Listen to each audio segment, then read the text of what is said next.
¿Qué amigos? Bienvenidos a 2.5 Gasteiz. Hoy día 28, miércoles, un día en el que hoy vamos a celebrar, o se celebra, ya saben que se hacen muchos días internacionales al cabo del año y bueno, pues hoy se conmemora el Día Internacional de la Protección de Datos. ¿Quién no tiene un ordenador en casa? ¿Quién no tiene un móvil? ¿Lo utiliza para mandar mensajes de textos? ¿Quién no utiliza hoy ya el teléfono móvil como plataforma también para lanzar información privada o de empresas a través de los correos electrónicos? Todo el mundo, absolutamente todo el mundo utiliza ya las plataformas digitales, las redes sociales. Bueno, el caso es que nuestros datos están ahí en la red y son asequibles absolutamente para todo aquel que quiera, porque además hay mucho imprudente. Yo a veces cuando hago algún post en mi Face y me doy cuenta de cosas que digo o dónde estoy, o me doy cuenta que ese tipo de cosas hay que tener cuidado, hay que cuidar los datos que dejamos en la red, que además luego borrarlas son muy complicados. Bueno, para hablar de en este día tan importante, el Día Internacional de la Protección de Datos, evidentemente lo mejor es irnos a la Agencia Vasca de Protección de Datos y qué mejor que hablar que con su director, con Iñaki Pariente de Prada. ¿Qué tal estás? Buenos días, seguro. Egunon. He dicho bien, he hecho, la introducción es buena. Es decir, sí, la introducción es muy buena, los conceptos y la primera aproximación es esa, la contradicción entre estos avances tecnológicos, las redes sociales, todo el uso que hacemos, y la protección de datos, que es un tema pues que ya viene de una cierta... tiene ya bastantes años, no es un tema nuevo y que efectivamente celebramos hoy, sí. Fíjate, nos apuntaba un amigo en común que el Facebook y la protección de datos nacéis prácticamente paralelos, de forma paralela. Llevan un itinerario paralelo precisamente porque Facebook marca hace 10 años, ya casi 11, el inicio del desarrollo de las redes sociales. Es donde vemos una primera red social de utilización masiva con centenares de millones, que andan por los 600, 700 millones de usuarios en el mundo. El otro día decían, si Facebook fuera un país, sería el país más grande del mundo. Muchos usuarios de una red social dirigida exclusivamente a intercambiar información entre ellos y con toda la población en general, porque hay gente que sin ser usuario de Facebook puede ir a ver perfiles que están en abierto. Entonces, al final tenemos una enorme cantidad de información volcada en redes sociales y en todo tipo de tecnología, y eso ha marcado una diferencia en la evolución de la protección de datos. Sí, es cierto. ¿Somos conscientes de lo que hacemos? Quiero decir, no solo si somos conscientes, si somos responsables a la hora de determinada información. Yo decía, hablaba de mí, no Iñaki, yo a veces pongo, pues, hoy he estado... Esa es información mía, muy privilegiada, muy mía, ¿no? De alguna forma. Si uno elige poner la información de sí mismo, es decir, lo que elige es colgar información personal en la que comenta dónde ha estado, qué ha hecho, dónde ha ido, o temas más personales incluso, ideológicos, etcétera, pues bueno, es una opción personal y cada uno la tiene que elegir. La recomendación, desde luego, es que cuando se cuelga información personal en redes sociales o en internet, o se hace comunicación digital entre personas, es decir, ya no son las redes sociales, sino son sistemas de mensajería instantánea que hacen que una fotografía es digital y, por lo tanto, a partir de que es enviada de una persona a otra, puede circular libremente y comunicarse en segundos a cualquier sitio y a cualquier número de personas, ¿no? Es decir, perdemos el control de la información desde el momento en que utilizamos los medios electrónicos en muchos casos, ¿no? Es muy difícil volver atrás. Comentabas en un perfil de una red social colgar una información sensible o de la que me pueda arrepentir, o que he colgado en un momento en el que pues no estaba en mis mejores facultades, por decirlo de una forma más elegante, pues me puede repercutir negativamente al cabo del tiempo y me puedo arrepentir, pero en ese momento igual ya es tarde, ¿no?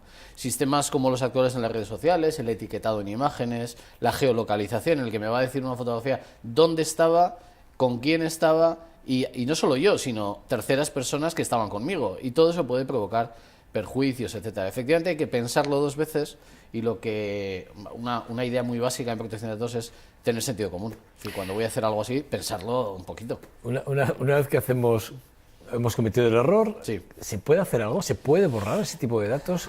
¿Cuáles serían los pasos o dónde estaríamos? En protección de datos existe unos derechos fundamentales que tenemos todos los ciudadanos, son derechos, lo que se conoce como derechos ARCO, son derechos de acceso, rectificación, cancelación y oposición. Básicamente lo tenemos todo en nuestra página web, con formularios, etcétera, y todo el mundo lo puede consultar y verlo con calma, ¿no? Pero básicamente son derechos, por ejemplo, el derecho de cancelación, son derechos a que información mía que tienen terceros, por ejemplo, no solo la que he puesto yo en redes sociales, que ahí pues he sido yo el que lo ha hecho, sino una empresa o una administración que ha recogido alguna información nuestra y que la tiene y que la usa, poder solicitarle que la borre, que la cancele, ¿no? Esto se ha extendido últimamente mucho con el conocido derecho al olvido, que bueno, que es un término que no nos gusta mucho, no nos gusta mucho en las agencias, pero que es una forma de divulgación interesante. Es decir, los medios han hablado mucho de este concepto y bueno, son derechos a eliminar, a borrar información. Y esos derechos ya existen, los tenemos todos los ciudadanos y bueno, son utilizables por cualquiera. ¿Por qué lo del derecho al olvido no os gusta? Porque en realidad no es eso lo que es. Es decir, se llama de una forma algo que manda un mensaje equívoco a la ciudadanía, porque no se trata de ir a un sitio, y me lo han preguntado mucho, no se trata de ir a un sitio, a una ventanilla en el que puedas borrarlo todo y desaparecer de Internet, ¿no? Esa no es la idea. La idea es que podemos hacer dos cosas. Podemos ir a cada página web que ha publicado o que tiene alguna información nuestra y solicitarle a esa página web que elimine algún contenido. Es decir, si se ajusta a lo que dice la ley, podemos decirle que lo quite y la página va a tener que quitarlo. Pero el avance que se ha hecho sobre eso es un avance relacionado con los buscadores. Ahora lo que podemos hacer es, sin tener que ir a la página web donde está publicada la información, podemos ir al buscador. ¿Y por qué se ha hecho esto? Porque realmente la molestia que tiene la gente, el problema que tiene la gente es que cuando se busca a una persona concreta en un buscador, aparecen resultados, y aparecen muchas veces resultados, críticas o comentarios negativos, despectivos en algunas páginas, que provocan un perjuicio, y se le dice, bueno, el ciudadano podrá ir a cada página web para decirle que quite ese comentario que no le gusta, pero si no, puede ir al buscador y eliminar resultados de búsqueda. Es decir, independientemente de que esa página web mantenga ese contenido, vamos al buscador y decimos, quita estos resultados. Podemos quitar esos resultados. Eso es, y cuando busquemos por nombre y apellidos, yo me busco por nombre y apellidos y digo, bueno, pues hay 3 o 4 resultados, comentarios negativos, incluso insultantes, y los quiero quitar porque no me interesa que sigan. Puedo hacerlo yendo directamente al buscador. Eso es el avance que ha habido ahora recientemente este año pasado con una sentencia del Tribunal de la Unión Europea, y ahora podemos ejercitar ese derecho directamente ante el buscador. Y Google, por ejemplo, que es el buscador que tiene, el otro día oía, un 96% del mercado en España, es decir, todo el mundo busca con Google, pues Google ya permite utilizar un formulario para eliminar resultados de búsqueda. Y eso es muy interesante, sobre todo para aquellas personas que pueden tener, pues eso, resultados que le dan que no son beneficios para su reputación, su prestigio, ¿no? Y eso nos da un nuevo derecho, es cierto, un derecho reforzado que no teníamos antes. Esto de la protección de datos, yo creo que mucha gente se le pierde. Es decir, perdemos, yo me incluyo, perdemos un poco la percepción. Es decir, cuando hablamos de la protección de datos, yo te contaba fuera de cámara un par de ejemplos, ¿no? Sí. Que luego los vamos a comentar, ¿no? Pero a mí, si tuviésemos que definir la expresión, o sea, la frase, ¿cómo la definirías? ¿Cuál sería la definición exacta de protección de datos? Porque es protegerse a la persona a sí mismo, sí, sus datos, su entidad, pero ¿cómo lo explicaríamos? Bueno, muy fácil. Primero te digo lo que no es y luego te digo lo que yo creo que Igual es. Mejor lo que no es. Lo que no es, la protección de datos hay una sensación, una idea mal extendida, una idea incorrecta de lo que es. Se piensa que la protección de datos es meter todos los datos personales en una caja fuerte, echarle 7 llaves, cerrarlo y no utilizarlos nunca, ¿no? Eso no es la protección de datos. La protección de datos de hecho, está claramente a favor de la utilización comercial de los datos. Los datos generan beneficios. Es bueno para las empresas utilizar datos personales porque le van a permitir realizar productos y servicios, ¿no? Si una empresa quiere hacer un sistema de geolocalización para ayudar a los turistas a que hagan esto o lo otro y visiten más restaurantes en Vitoria, pues evidentemente es bueno, mejora el comercio y mejora la situación económica, y eso es bueno. Por lo tanto, la protección de datos no está en contra de eso. Lo que sí decimos de esa protección de datos es que la utilización de los datos debe ser ajustada a la ley. Es decir, hay cosas que se pueden hacer y cosas que no.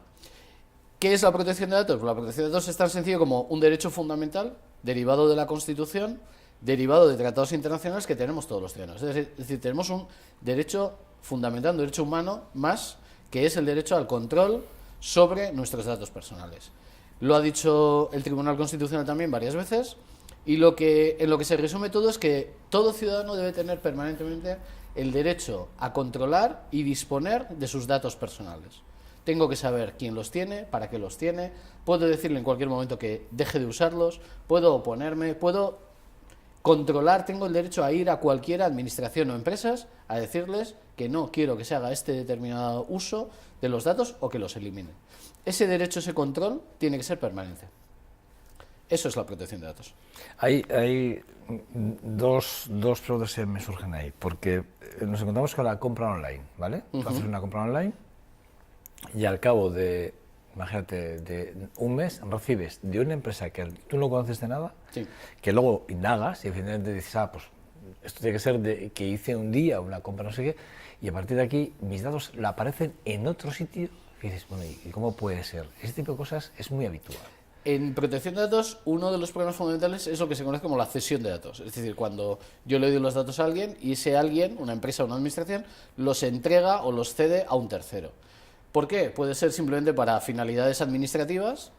La Hacienda Foral tiene datos de nuestra declaración de la renta y esos datos de la declaración de la renta se tienen que usar para otras cosas. Bueno, pues es evidente y muchas veces va a estar incluso regulado en una ley que eso tiene que hacerse así. Pero en el caso de las empresas, cuando una empresa cede los datos a otras, porque realmente hay un aprovechamiento comercial para ello. Puede ser que sea una empresa del mismo grupo, puede ser que sea una empresa externa, puede ser lo que sea, pero va a haber otras empresas que precisen esa información y sea útil para ellos para generar una nueva actividad comercial. ¿Qué es eso? Te llaman para ofrecer un producto. Ese uso por esa segunda empresa puede ser autorizado, ¿no? Lo que tenemos que darnos cuenta es que cuando contratamos un producto, cuando le damos los datos a alguien, tenemos que fijarnos si en esa autorización que le damos al recoger nuestros datos está incluida la posibilidad de ceder a terceros.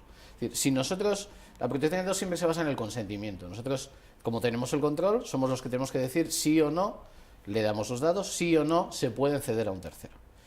Si en la recogida inicial, cuando nos llaman para contratar una telefonía móvil, en ese consentimiento ya está incluido, ya firmamos la posibilidad de cederlo a otra empresa, nosotros le hemos autorizado inicialmente a hacerlo y por lo tanto lo que autorizamos en un principio no podemos quejarnos después de que ahora qué pasa con esto.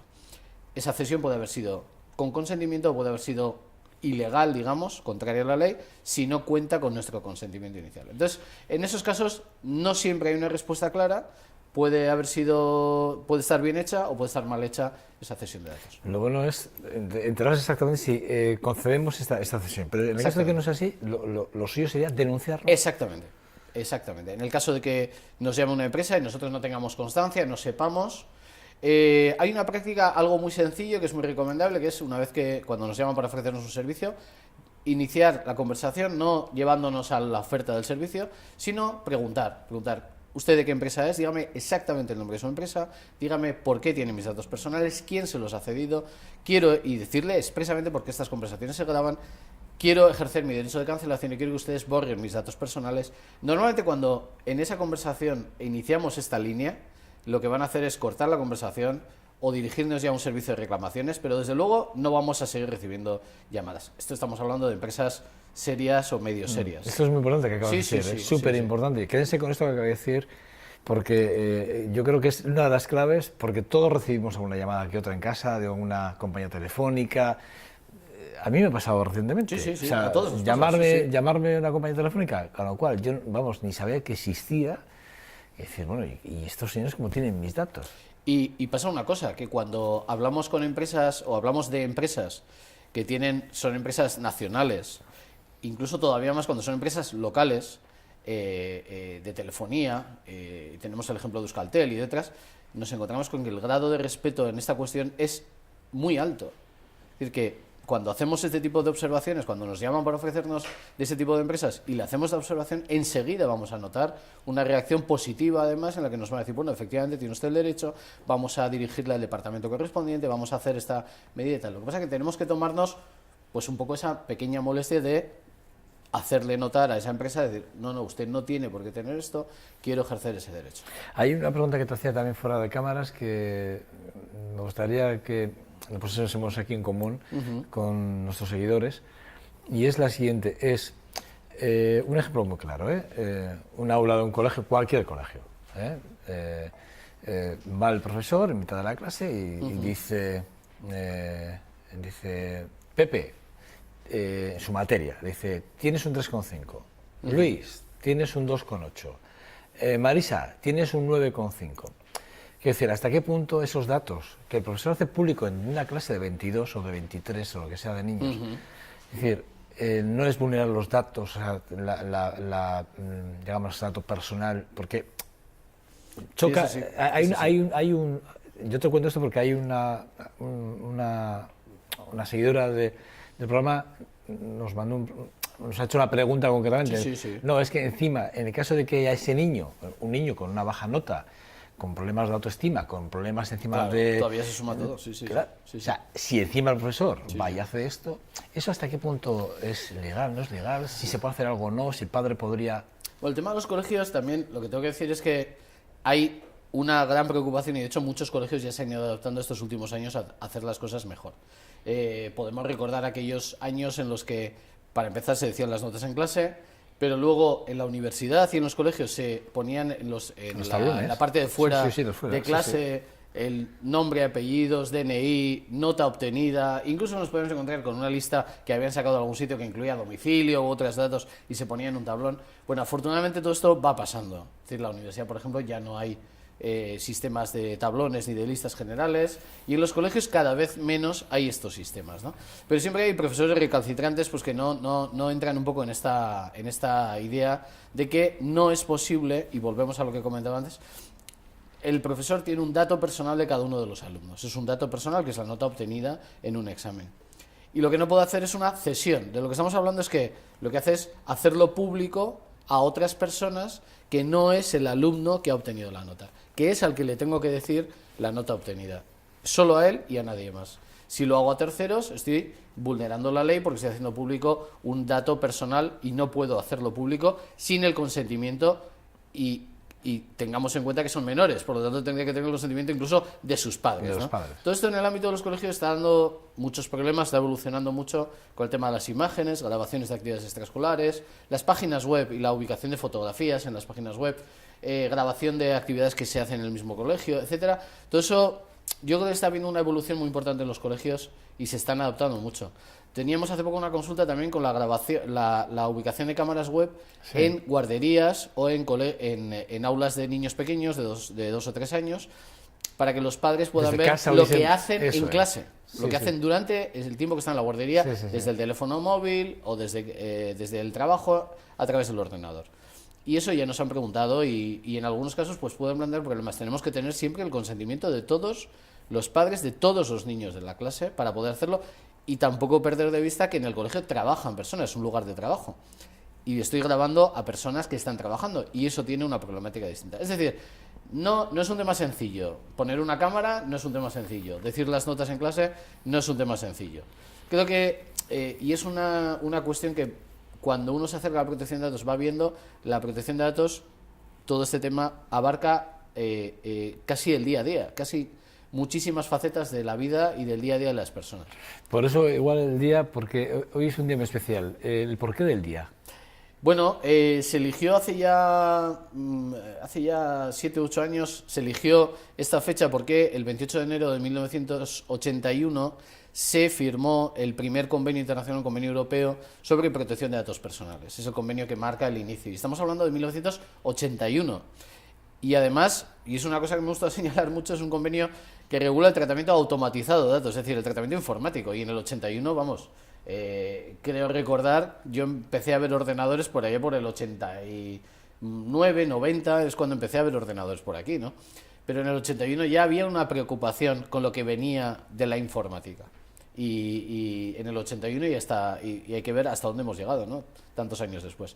Esa es la explicación. Entonces escogió ese día, un poco simbólico, porque se produjo la firma de este convenio en Estrasburgo, en el Consejo de Europa, y de entonces hasta ahora no habíamos que una evolución a más, continuamente, tanto de la problemática como del ámbito de protección de este derecho.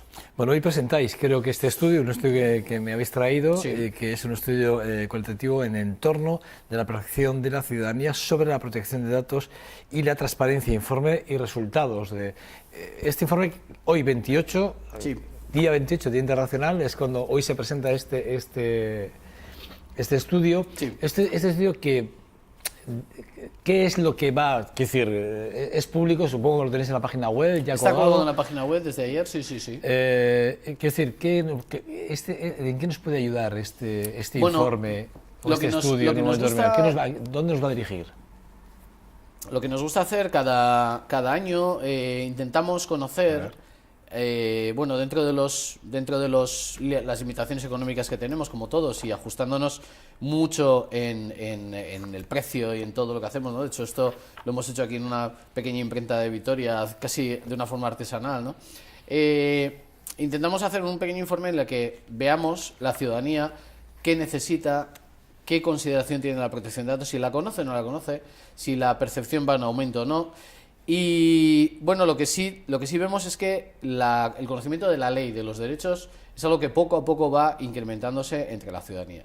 Yo creo que va un poco a la par de la evolución tecnológica, es decir, vemos también una cierta contradicción en cuanto a que la gente utiliza cada vez más herramientas tecnológicas. Tenemos smartphone y cada vez son mejores.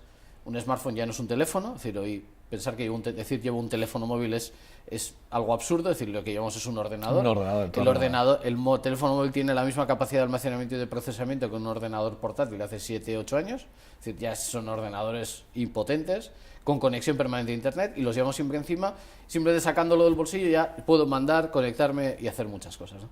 Entonces, eso supone un incremento de los riesgos, y la gente se da cuenta de ello, es decir, lo percibe, pero al mismo tiempo lo utiliza cada vez más. Entonces, se da esa pequeña contradicción entre me consta que esto es peligroso, pero voy a utilizarlo cada vez más, ¿no? Entonces, lo que nos importa recalcar es que la ciudadanía se haga la pregunta de ¿puedo hacer esto? ¿No lo puedo hacer? ¿Es bueno o no es bueno? Y que lo piense, que cuando utiliza redes sociales o cuando se comunica a través de WhatsApp o envía comunicaciones digitales o vídeos, etcétera, que tenga unos momentos de reflexión y que se haga alguna pregunta. Y eso es muy importante. Permítame un paréntesis y seguimos Sí. con el estudio, que me parece muy interesante. Pero, Sí. y además me gustaría hacer un repaso rápidamente, así a 4 cositas del estudio. Pero el otro día un experto en redes sociales me hablaba de ciertas redes más seguras o menos seguras, o más inseguras, si cabe, si me lo permites. Y hablaba y me daba nombres, yo no voy a dar ninguno, evidentemente, pero me hablaba de algunos. ¿Hasta qué punto deberíamos estar informados y deberíamos de saber de la protección o del cifrado, o como le llamáis, el cifrado de los datos? Es uno de los elementos del cifrado, sí. Las redes sociales, para empezar, hay una distinción. Y sin dar nombres, hay redes sociales que tienen su sede, la empresa que la gestiona, que no deja de ser empresas, tiene la sede en España o en Europa, y está sometido a la legislación europea, que es muy exigente, o son empresas que tienen su sede en Estados Unidos, donde no hay legislación de protección de datos. Ya para empezar, tenemos esa cuestión. Si nosotros utilizamos una red que está en Estados Unidos y tenemos un problema para reclamar o para ejercer nuestros derechos, para reclamar por un posible perjuicio, incluso económico, en el que me dicen a veces, oye, que me han puesto una foto y han atentado contra mi honor, etcétera, voy a tener que ir a la sede de esa red social que está en California. Hacer una reclamación en inglés, evidentemente, dirigiéndome allí. Si me hacen caso o no, voy a tener unas vías de recurso. No tengo acceso a los tribunales americanos por no ser ciudadano de Estados Unidos. Me quedo ahí sin que me haga nadie caso y no tengo nada que hacer. Eso es un riesgo que asumimos cuando vamos a redes sociales que no están en España. Y luego, en la gestión de las comunicaciones, por ejemplo, con los sistemas de mensajería instantánea, los sistemas de mensajería instantánea hoy por hoy son redes sociales, pero yo me la creo a medida. Yo creo una red social para mis 12 amigos que jugamos a pádel.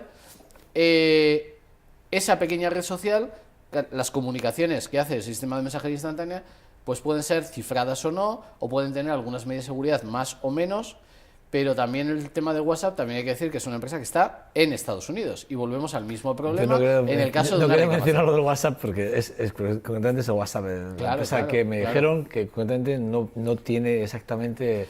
Ahora hay que tener mucho cuidado con la protección. WhatsApp es una empresa muy opaca, entonces no sabemos realmente cómo gestiona.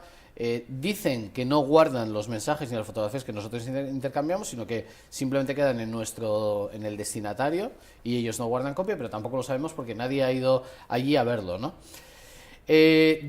Han hecho público que han cambiado el sistema de cifrado hacia un cifrado más robusto que impide la interceptación de la comunicación entre las comunicaciones punto a punto de un destinatario a otro, y eso no puede ser vulnerado, ¿no?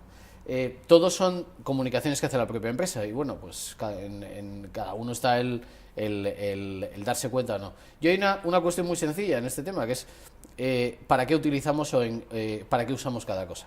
Yo hace poco, y se ve muy claramente con una anécdota, Es responsable con la utilización. Un compañero de la agencia catalana, que estábamos en un congreso, estaba enviando un mensaje por WhatsApp y yo le decía en tono de broma, decía, oye, joder, esto del WhatsApp no está bien, ¿no? Y estábamos un poco bromeando sobre este tema, pues bromas de la protección de datos. Y me decía, bueno, pero para decirle a mis hijos que tienen que irse a la cama o que tienen que hacer esto, que a ver cómo van los deberes, pues sí me vale, ¿no? Porque realmente no estoy diciendo nada importante. Entonces, si un médico tiene que enviar una copia de una radiografía a un colega para que haga una interconsulta, cosa que he vivido en primera persona en directo, que pasaba estando hablando con un médico, o un abogado tiene que comunicarse con su cliente, o tenemos que hacer comunicaciones sensibles, o tenemos que enviar un vídeo en el que nos jugamos algo, WhatsApp, no. Utilicemos otros medios un poco más seguros, busquemos un correo electrónico seguro, busquemos algo un poquito más que me garantice que las cosas van a estar custodiadas, ¿no? Has hecho una cosa que me ha llevado a un punto y, Sí. te pido que seas escuto en ese sentido, Sí. pero el Tratado de Libre Comercio con Estados Unidos, Sí. que se está estudiando, se está trabajando mucho en un documento, que yo insisto mucho en este programa en ese asunto, Sí. quiero decir, ¿cómo va? Porque claro, allí, tú acabas de decir, allí el tema de la protección de datos no existe. Exacto. ¿Cómo va a influir ese tratado? Si se está estudiando, si vosotros ya tenéis información de cómo se está valorando. Con Estados Unidos hay una situación peculiar cuando se trata de la relación entre empresas europeas y empresas americanas. En la relación entre empresas y el envío de información, que al final es lo que estamos hablando, datos de ciudadanos europeos que se envíen a Estados Unidos para ser utilizados por otra empresa, para una finalidad la que sea. Con Estados Unidos es el único país del mundo con el que hay una relación especial basada exclusivamente en que las empresas americanas unilateralmente digan que cumplen las reglas de la protección de datos. Es decir, si una empresa americana unilateralmente dice, mira, yo declaro que cumplo, no lo tengo que probar, sino solo lo declaro, Sin más. solicita ser incorporada a una lista de empresas autorizadas a comerciar con datos personales con Europa.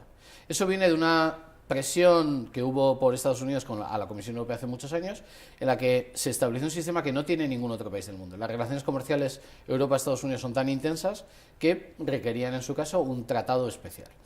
Esta relación, que ya lleva muchos años y que, bueno, pues no sería capaz de valorar si ha sido o no adecuada, pero desde luego es diferente a cualquier otra, se quiere incorporar al Tratado de Libre Comercio y ya regularizarla, de tal forma que en el Tratado de Libre Comercio haya un flujo de datos entre Europa y Estados Unidos de una forma mucho menos protegida. Se liberalice lo más posible ese tráfico de datos. Hay que tener en cuenta que los datos que salen de España a cualquier otro país del mundo, o a cualquier otro país del mundo, tienen que estar autorizados expresamente cada envío por la Agencia Española de Protección de Datos. Debería. O sea, hay que pasar ¿no? por una O sea, autorización. se pasa. Debería. Sí. Bueno, se pasa. Hay Por eso debería o se al pasa, año, pues, al sí. año hay un buen número de autorizaciones solicitadas. Es el caso, por ejemplo, de una telefonía móvil que quiere tener el sistema de call center de asistencia técnica Sí. en Colombia y tiene que enviar todos los datos de los clientes A Colombia. a Colombia para que allí se gestione. ¿Qué es lo que pasa? Que actualmente... Eso se hace previa autorización del director y eso normalmente siempre se hace así. Y se hace respetando la ley, desde luego. Bueno, Es una... vamos a creer que sí. Es un tema complejo. No, y por eso te preguntaba, porque al ir ya con el tema del libre comercio, sé que ese tratado va a traer cola, que en los Sí, próximos sí. 30 años, porque se calcula que todavía tiene un recorrido muy largo, que el documento está todavía muy Está verde, negociando, sí. y que hay mucho que negociar y mucho que dejar encima de la mesa unos y otros, pues al decirlo, pues me ha venido, claro, con el tema de protección de datos, hablando en este Es día un tan elemento especial, importante aquí, sí. yo creo que es un elemento muy importante. Sí. Y yo te pregunto, antes de seguir, porque me gustaría acabar con el estudio, pero sí que es verdad, cuando dos instituciones, ¿vale? Cruzan datos, digamos, la Hacienda Foral y la Tesorería, o digamos, el Ayuntamiento con el tema de las ayudas sociales, ¿cómo está ese asunto? Es un tema complejo. Es un tema tan complejo que las propias administraciones tienen dudas. La tendencia entre las administraciones es a cruzarse información. Es decir, las administraciones consideran que es bueno. De hecho, hay planes dirigidos a que todas las administraciones dejen su información en un mismo sitio, todas, y cada una coja de ahí lo que quiera, lo que se llama un repositorio de información, y cada una coja lo que necesite o lo que quiera. Bueno, estos mecanismos, desde el punto de vista de protección de datos, no pueden realizarse alegremente, digamos, no puede ponerse ahí todo lo que se quiera y coger todo lo que se quiera. Para el control del fraude, por ejemplo, o para finalidades concretas, es posible el intercambio de información entre administraciones. De hecho, hay fines, por ejemplo, la inspección de Hacienda, cuando Hacienda hace una inspección a una persona, no solo se le puede enviar documentación a Hacienda de esa persona, es decir, una empresa no solo es que pueda enviarle una información de la facturación que ha tenido con esa persona, sino que es que debe hacerlo. Sí, está obligado. Ahí está, sí. está obligado está porque, por ley, porque hay una ley que lo por prevé. ley, Hay sí. una ley que prevé esa cesión de información. Eso existe, sí, correcto. Bien, entonces para la lucha contra el fraude, igual, hay la normativa de ayudas sociales, prevé el intercambio de información entre administraciones. Es lícito, y no solo es lícito, sino que cualquier persona con sentido común se le ocurre que eso debe ser así, y más en estos tiempos, ¿no? Sin embargo, lo que no vale es dar acceso a todos a todo. Es decir, lo que no vale es, por ejemplo, con un ejemplo muy concreto, si yo necesito saber si una persona ha declarado ante la Hacienda Foral unos ingresos de 10.000 euros al año, es decir, tiene ingresos que le permiten tener una ayuda X, lo que no puedo es pedirle a la Hacienda Foral acceder a toda la información fiscal de esa persona, a todo lo que Hacienda Foral tiene. Pero lo que sí puedo es pedirle, por ejemplo, que me confirme si esa persona ha cobrado 10.000 euros al año y que me responda sí o no.